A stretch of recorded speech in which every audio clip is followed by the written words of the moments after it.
les amis, on est là, on se retrouve dans cette nouvelle vidéo. Oui, ma tête a changé, tu vas me dire. Mais qu'est-ce que c'est que ce casque? Mais tu fais pas du crâne, t'es fait de... Tu sais pas ce que c'est que ce casque, c'est que tu me suis pas sur Instagram tout simplement. Ça fait un petit peu 1 an que je l'ai. Et en fait, il y avait un projet qui tournait autour de tout ça. C'est pas grave, c'est des choses qui arrivent. Comme 90% de nos projets, il y a rien qui va. Mais là, le projet de l'R6M, c'est différent, ça a marché. Je vous jure, parce que là, ça avance. Là, en intro, on avait vu quelques petites choses. Là, il y a mon pantalon cuir, il y a mes gants.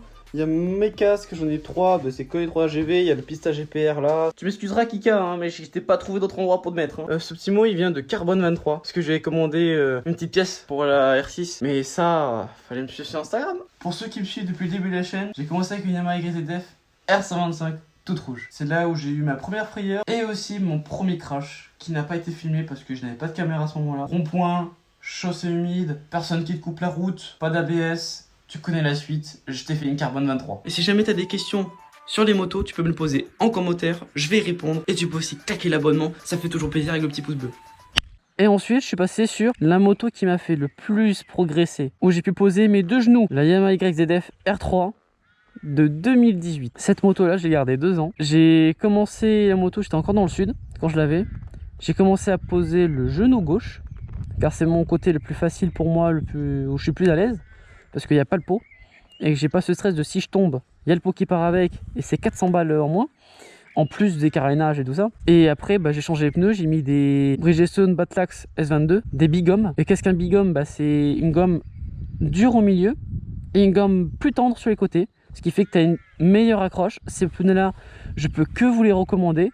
Je préfère, j'ai pas encore essayé les Michelin, les Power, je sais pas quoi, les derniers. J'aimerais bien les mettre sur celle-là plus tard, mais on en parlera de la R6 plus tard, juste après. Et c'est des pneus, pour revenir au S22, ça accroche, même pendant le rodage, ça accrochait plus que les pneus d'origine.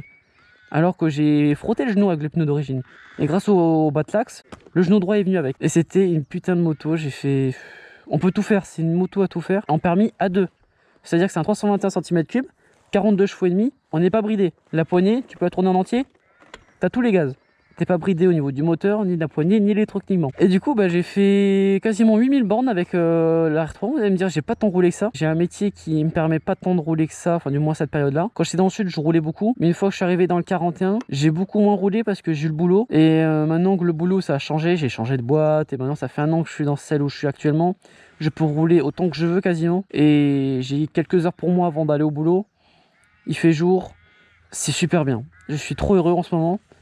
Parce que maintenant, vous voyez, je suis sur une belle meule. Je l'ai acquérie en 2020.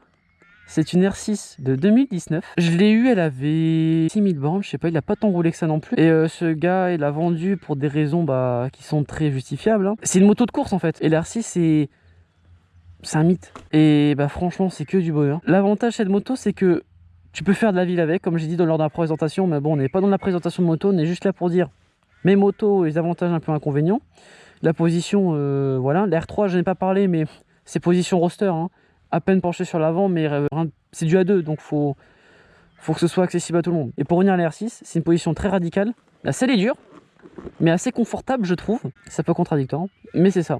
C'est assez confortable pour ce que c'est. Donc ce que vous savez pas, en fait, depuis tout à l'heure je vous parle, je vous baratine, mais c'est que à l'heure où vous regardez cette vidéo, la moto n'est plus dans cette apparence-là. Les leviers de frein et d'embrayage, les commandes reculées, ainsi que le bouchon de maître à cylindre arrière et le bouchon d'huile ne sont plus les mêmes. Et pour savoir comment ça se fait que c'est déjà monté, c'est avec Instagram qui sont au courant en avance, car c'est là où je suis assez actif et que j'essaie d'être de plus en plus actif, parce qu'il y a un beau projet.